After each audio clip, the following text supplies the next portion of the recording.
Как стареет нарцисс или что ждет нарцисса в старости? Этот вопрос я часто слышу от людей, которые находятся в разрушительных отношениях с нарциссом там, или раньше находились. Ну и чисто по-человечески можно таких людей понять. Ну вот я как бы пострадал или пострадала и хочу знать, что же этот человек, что его будет ждать. Надеюсь, что он тоже как-то пострадает, что как бы, не знаю, судьба к нему вернет все эти мои страдания. Вот. Ну, на самом деле мы будем рассматривать динамику нарциссизма в течение жизни, как это все развивается. Это очень важно для людей, во-первых, которые в себе замечают что-то нарциссическое, чтобы понимать, что вас ждет и каким образом как-то менять свою жизнь. Это важно для людей, которые находятся рядом с нарциссом в отношениях. Потому что бывает ситуация, когда это, скажем, мужчина и женщина, которые друг друга выбрали, и там как-то можно разойтись. А бывает так, что нарцисс в твоем окружении это твой, не знаю, там, родственник, начальник или еще кто-то, которого ты не совсем можешь как-то выбирать, общаться с ним, не общаться. Ну и, конечно, те люди, которые находились в отношениях с нарциссом, у которых есть какая-то неотреагированная какая-то желание мести, возможно, смогут понять примерно, что ждет такого человека. Возможно, для вас тоже это будет какой-то такой, так сказать, мазью на душевную рану.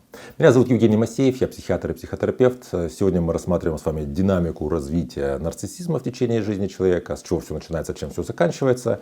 Если эта тема вам интересна, ставьте обязательно лайк под видео, подписывайтесь на мой канал, чтобы не потерять меня, и мы с вами начинаем. Первая стадия – это молодость и расцвет нарциссических черт. Мы рассматриваем с вами человека с нарциссическими чертами, как человека, у которого закоренилась такая внутренняя неуверенность в собственной значимости, в том, что он может получать любовь безусловной. Это, как правило, дети, которые в своей родительской семье любовь должны были заслуживать. То есть их любили не просто за то, что ты есть, а за то, что ты там хорошо учишься, послушно себя ведешь и так далее. И вот когда в процессе сепарации такой ребенок выходит в более широкий мир, скажем, в таком позднеподростковом, юношеском возрасте, оказывается, что рядом много есть других детишек, мальчишек и девчонок, которые выросли в других семьях, где они получали эту безусловную любовь. И вот он получает эту любовь от окружающих. Например, парень какой-то, он встретил девушку, а девушка его как-то увидела и прям так полюбила, знаете, такой девичьей этой любовью такой на все деньги. И он чувствует, что столько много признания, столько много я получаю от этого нарциссического ресурса, просто потому что я, потому что я есть, потому что я яркий. И вот он начинает как-то прокачивать свои какие-то, если он привлекательный, он больше занимается своей внешностью, если он скажем, физически как-то развит, больше спортом занимается, если он харизматичный, он какие-то в общем, как-то он прокачивает свои какие-то сильные стороны, которые привлекают к нему внимание, потому что он в этом внимании нуждается, он в нем, так сказать, плещется, и в этот момент расцветают его такие нарциссические черты, пока он еще не использует какие-то манипуляции, какие-то такие, так сказать, запрещенные приемчики, потому что ему и так, в принципе, того внимания, восхищения, которое вне семьи на него хлынуло, ему, так сказать, за глаза хватает. Вторая стадия – это первые признаки старения нарцисса, каких-то возрастных изменений. Причем это могут быть даже не такие возрастные изменения внешние, сколько просто, умозрительно, 30 лет, уже жизнь впереди, она не бесконечна, как-то какой-то такой период. Женщины могут переживать по поводу своего, еще какого-то только предстоящего, возможно, потери внешней привлекательности. А мужчин переживают больше по поводу того, что какие-то социальные мои какие-то аспекты. Я еще не стал директором фирмы, я если он какой-то, скажем, творческий человек, я еще не записал свой альбом, не стал режиссером труппы и так далее. И, конечно, внешность мужчин также волнует, потому что у нарцисса как все работает. Встречают по одежке, а там уже дальше не важно. Поскольку и в первой стадии нарцисс не выстраивает эти стабильные, глубокие субъектные отношения, потому что нарциссу и так того всего внимания, которое он получает поверхностного, его больше, чем ему нужно. Более того, если выстраивать какие-то субъектные отношения, когда я к другому человеку отношусь не просто как такой фигурой на шахматной доске, а как что мне нужно его познать, понять, как-то с помощью своей эмпатии как-то с ним сблизиться, в таком случае я меньше внимания могу уделять на других людей. То есть я меньше могу получать от других людей это внимание. А для нарцисса ему важно, знаете, так сказать, сбить пыльцу со всего поля. То есть везде понадкусывать поверхностно, не вступать в какие-то глубокие отношения. Соответственно, на второй стадии, когда нарцисс понимает, что у него как-то начинают признаки старения возникать, он старается усиливать свои козыря. То есть, скажем, если он какой-то привлекательный, он старается больше заниматься какими-то омолодительными какими-то процедурами, часто какими-то даже такими экстремальными. Если он, скажем, это мужчина, который старался привлекать внимание через свою статусность, то он начинает покупать себе какую-то супердорогую машину, или весь он какой-то в золоте, в брендовых вещах. И как-то иногда это даже выглядит как что-то такое немножко вычурное. Что-то ты так прямо как-то что-то как-то кричаще как-то символизируешь свою какую-то значимость. Третья стадия — это усиление нарциссических защитных механизмов. Здесь что происходит? Нарцисс в каком-то уже там среднем возрасте начинает чувствовать очень острую такую конкуренцию по сравнению с молодыми людьми. То есть он понимает, что вот, мне, скажем, там 30-40, а вот те, которые 20-30-летние, они там более энергичные, более там красивые, более спортивные и так далее. И поскольку нарцисс всех людей воспринимает как человека, с которым он должен вступить в конкуренцию или выиграть, или проиграть, здесь он в своей такой примитивной этой картине мира, конечно, проигрывает.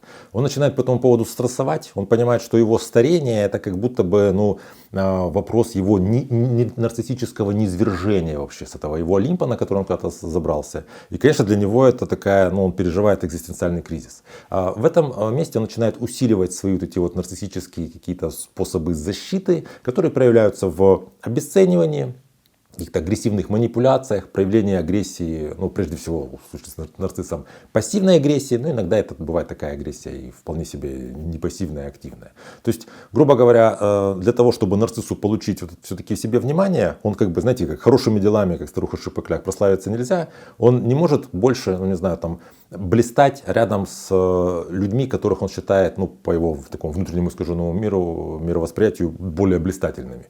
Ему нужно каким-то иным образом привлечь к себе внимание, и вот он начинает обесценивать близких, чтобы просто как-то их расстроить, и когда ты человека расстраиваешь, он на тебя обращает внимание, вот я получаю внимание, хотя бы через плохие поступки.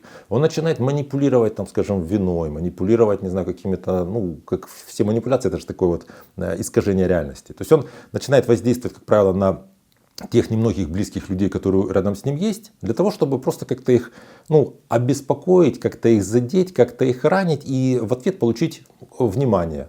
Пускай это внимание такое какое-то обеспокоенное и по поводу неприятных вещей, но все равно обращают на меня внимание. Я как такой ребенок-проказник, который пытается получить внимание от родителей тем, что разбил какую-то вазу. Вот таким же образом он начинает себя вести. Четвертая стадия, которая логично проистекает из предыдущей, это постепенная социальная изоляция и утрата связей. Потому что нарцисс ведет себя, очень так откровенно эгоцентрично, он получает нарциссический ресурс, так сказать, просто высасывая эти отношения, убивая эти отношения. То есть если я постоянно по отношению к близкому человеку веду себя по-скотски, то да, я получаю какое-то время от него какой-то эмоциональный отклик, но рано или поздно я просто его от себя оттолкну. И таким образом нарцисс начинает утрачивать эти социальные общие связи. Бывает, рядом с ним остаются кто-то из родственников, кто-то из людей, которые от него как-то зависит, какое-то время дети могут жить с родителем-нарциссом. Возможно, это есть партнер, который находится в таких созависимых отношениях рядом с нарциссом. И это единственный человек, с которым он общается. Он его постоянно разрушает.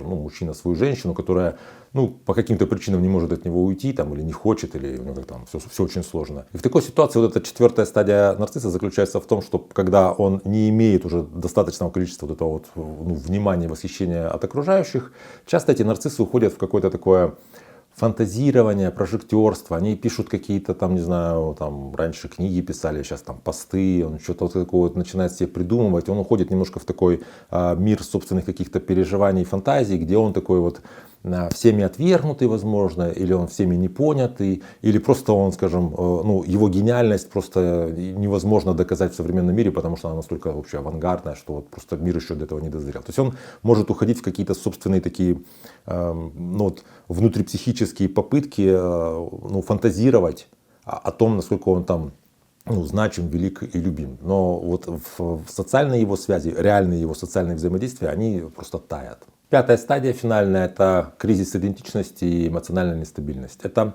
ситуация, когда нарцисс больше не может не замечать тот факт, что он никому не нужен. То есть его постоянная идея, что он как будто бы с детства, которая у него была, что я недостоин любви, которая перекрывалась попыткой получать восхищение и подтверждение какого-то значимости от окружающих людей. Это поверхностная такая очень хлипкая идея, что я такой великий, прекрасный, поэтому нужный всем. Эта идея больше не работает, она уже разбивается о реальность. Нарцисс не может больше не видеть тот факт, что он одинок, что он, вокруг него нет близких людей. Если там какой-то достаточный уровень критики есть, то он понимает, что ну, возможно, так запоздало, что он сам разрушил все важные отношения. Он вспоминает тех людей, с которыми он был когда-то в отношениях, к которым он был несправедлив, кто к нему относились там преданно, ну вот кого он как бы от себя оттолкнул. Он по поводу всего этого сожалеет. Здесь могут развиваться вот какие-то депрессивные там расстройства, тревожные, что-то смешанное. Там иногда могут быть мысли какие-то, не знаю, о том, что, возможно, мне стоит как-то жизнь закончить. То есть это вот момент, когда кризис идентичности приводит к тому, что этот вот нарциссический пузырь лопается, поскольку у человека больше не хватает уже вот этих внутрипсихических сил, как-то его надувать, у него больше нет социального какого-то окружения, которое бы смогло его надувать. И он понимает, что вот он один, такой вот нелюбимый, и что то, где он находится, по сути, это то, куда он сам себя привел. То есть это не его все остальные люди бросили, а я всех оттолкнул. То есть получается, что винить как будто бы больше некого. Но это ситуация, если есть достаточный уровень критики. Если критики нет, то это такой, знаете, может быть, ну там, если говорить о мужчине, такой одинокий, ворчливый, вечно сетующий, недовольный, ну, вот, старик, даже если это как бы мужчина по возрасту, который вот просто вот находится в ситуации, ну, такого вот эмоционального кризиса и какого-то тупика. Если вас эта тема трогает, и вы как-то понимаете, что вам нужно с чем-то разобраться в себе, вы можете записаться ко мне на консультацию. У меня под каждым видео есть ссылки на мои соцсети. Дело в том, что здесь в YouTube я разбираю какие-то такие общие темы на таком уровне, ну, как бы популяризации психиатрии, психотерапии, и вот эти общие универсальные темы, я к ним какие-то даю такие, ну, трактовки, какие-то вот свои замечания. Конечно же, для того, чтобы применить это к себе, необходима, ну, определенная работа, потому что каждый человек индивидуален, ситуация индивидуальная, ну и, соответственно, решения этой ситуации тоже они индивидуальны. Если хотите с этим разобраться, то записывайтесь ко мне на консультацию. Также, если вы находились в отношениях с нарциссом достаточно долго, и у вас есть опыт того, ну, собственно, как проживает свою жизнь нарцисс и чем он заканчивает, я буду благодарен, если вы в комментариях поделитесь, и другие зрители тоже будут благодарны, если вы, ну, опишите, что вы видели рядом с собой, вот как, что нарцисс в конце жизни, что с ним вообще происходит. Если вам это видео было интересно, ставьте лайк, я буду вам благодарен. Также подписывайтесь на мой канал, чтобы не потерять меня. Берегите себя и своих близких, и до встречи в следующих выпусках.